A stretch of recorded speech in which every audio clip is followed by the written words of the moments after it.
تعالیٰ نے خاص طور پر حضرت علی رضی اللہ تعالیٰ عنہ کو عطا فرمائی تھی۔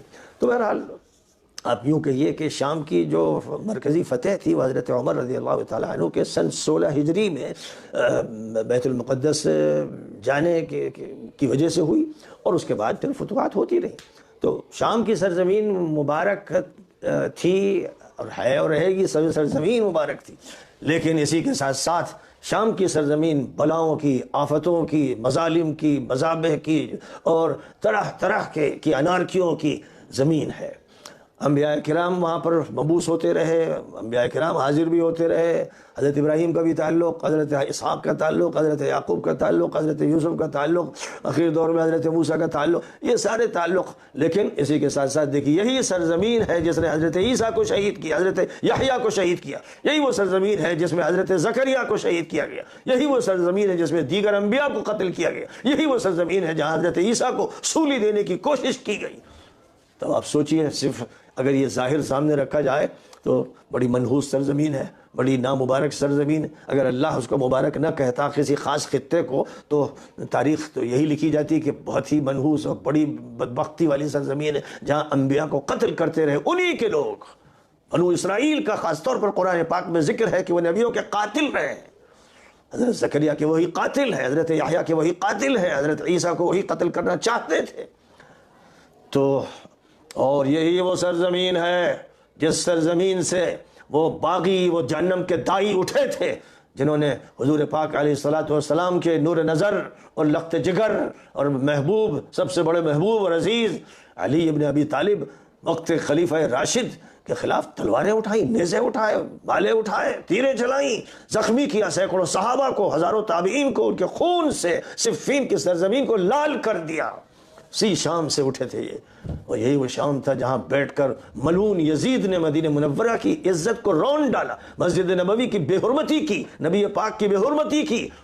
اور یہی وہ سرزمین ہے جس کے گورنر مروان نے نبی پاک کو مسجد نبوی میں گالیاں بکی، کیونکہ حضرت علی کو گالیاں بکی، اور حضرت ام سلمہ سنتی تھی تو تڑپتی تھی۔ انہوں نے خط لکھا امیر شام کو کہ مسجد نبوی میں نبی کو گالیاں دی جا رہی ہیں۔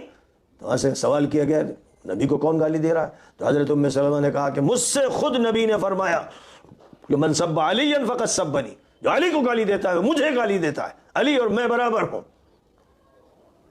تو مروان جیسا ملعون خبیث گورنر، مجرم، جس کو صحیح حدیث میں ملعون قرار دیا گیا، وہ گالیاں بکتا تھا جمعے کے خطبے میں۔ اور حضرت حسن جن کے بارے میں کہا جاتا ہے کہ صلح کی تھی انہوں نے، اور بڑی صلح سے خوشی منائی گئی تھی، وہ صلح ایسی تھی کہ جس صلح کے نتیجے میں ان سے کوفہ چھینا گیا، ان سے بصرہ چھینا گیا، ان سے پورا عراق چھینا گیا، ان سے پورا حجاز چھینا گیا، جس کے نتیجے میں ان سے مدینہ چھینا گیا، ان سے حجاز چھینا گیا، اور جس صلح کی خوشی میں ان پر مروان جیسا ملعون مسلط کیا گیا جو ان کے باپ کو گالی دیتا رہے، اور روزے میں جو رسول پاک تشریف فرما ہے ان کو گالی دیتا رہے۔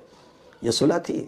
اے مجرموں، اے خبیثوں، اے بے عقلوں اور بد عقلوں، تم اسے صلح مانتے ہو؟ یہ تنازل تھا کہ بھائی جس نے ہمارے باپ کو نہیں چھوڑا، کبار صحابہ کو نہیں چھوڑا، وہ ظاہر ہے کہ مجھے کیا چھوڑے گا۔ اور اس کے بعد پھر دیکھ لیا، امت نے دیکھ لیا کہ اسی صلح کرنے والے کو زہر دلوایا، زہر دے کے مارا۔ جب حضرت حسین نے پوچھا کہ آپ کو زہر کس نے دیا ہے بتائیے، کہا کہ تم جنگ کرو گے اس سے، اور میں نے معاملہ اس کا اللہ کے حوالے کر دیا ہے، میں نہیں چاہتا کہ اب اس مسئلے کو چھیڑوں۔ یعنی انہوں نے جب کوفہ سے روانگی اختیار کی تھی اور حکومت سے تنازل اختیار کیا تھا تو کسی کی زبان پر حضور کی وہ حدیث نہیں تھی جس کو بعد میں گڑھ کے شامل کر لیا گیا، کسی کی زبان پر فریقین میں وہ حدیث نہیں تھی، یہاں تک کہ حضرت حسن کو کبھی بھول کر وہ حدیث یاد نہیں آئی تھی، اور 6 مہینے تک ان کی فوج مقابلے کے لیے کھڑی رہی۔ لیکن جب یہ دیکھا کہ جو مقابل میں ہے وہ ساری امت کو کاٹ کے پھینک دے گا اپنی سیاست کے لیے، تو وہ تنازل کا فیصلہ کیا کہ بس اب اللہ کیا یہی مقدر ہے کہ ملک عضود قائم ہو، ایک کاٹ کھانے والی ملوکیت کا دور آئے۔ اور اس کاٹ کھانے والی ملوکیت نے کتنوں کو کاٹا، پوری تاریخ موجود ہے۔ ابو بکر کے بیٹے کو ذبح کر کے گدھے کی کھال میں ڈال کر، جو مصر کے گورنر بنائے گئے تھے اور حضرت عثمان نے بنایا تھا، ان کو اس طرح شہید کیا، اور اس کے بعد آگ لگا دی تاکہ ان کی لاش کو گدھے کی کھال میں جلا دیا جائے۔ یہ سب تاریخی واقعات ہیں اور اہل سنت کی مستند کتابوں میں درج ہے۔ یہ شیعوں کی افواہیں نہیں ہیں، ان کی فضول باتیں نہیں ہیں، یہ وہ حقائق ہیں۔ حجر بن عدی اور ان کے ساتھی صحابہ کو شہید کیا، گردنیں کاٹ دی کہ علی کو گالی دو، نہیں دیتے تھے تو پھر تمہیں کاٹ کے پھینک دیں گے۔ یہی وہ ظالم تھے جنہوں نے حضرت حسن کو زہر دلوایا، پھر یہی وہ ظالم تھے جنہوں نے پھر حضرت حسین اور پورے خاندان نبی کو چن چن کے مارا، تیروں سے مارا، تلواروں سے مارا، نیزوں سے مارا، ان کے دھڑوں سے ان کے سر جدا کر دیے، ان گھوڑوں کے چاپوں سے انہیں روند دیا۔ وہ مظالم کیے کہ کسی فرعون نے نہیں کیے تھے، کسی نمرود نے نہیں کیے تھے، وہ سارے مظالم کیے۔ اور پھر جو کچھ مدینہ منورہ کے ساتھ واقع حرہ میں کیا، اور جو کچھ مکہ مکرمہ اور کعبہ مقدسہ کے ساتھ کیا، وہ سب کیا۔ اس لیے شام یہ سرزمین مبارک ہے۔ اس میں اس دور پر جو منطبق کرتے ہیں حدیثوں کو، ان سے بڑا جاہل اور ان سے بڑا شاطر، ان سے بڑا عیار اور ان سے بڑا کوئی مجرم نہیں ہے۔ سب سے مبارک دور نبیوں کا تھا۔ اس مبارک دور کے ساتھ جو معاملہ نبی ہی کی امت کے افراد نے کیا، آپ کے سامنے ہے۔ قرآن کہتا ہے یقتلون النبیین بغیر الحق، کہتا ہے انہی لوگوں کے بارے میں، شامیوں کے بارے میں کہا جا رہا ہے۔ یہ بات ہندوستانیوں اور ایرانیوں کے بارے میں اور افغانوں اور ترکوں کے بارے میں نہیں کہی جا رہی ہے، یہ شام کی سرزمین کے بارے میں کہ جہاں نبیوں کو قتل کیا گیا۔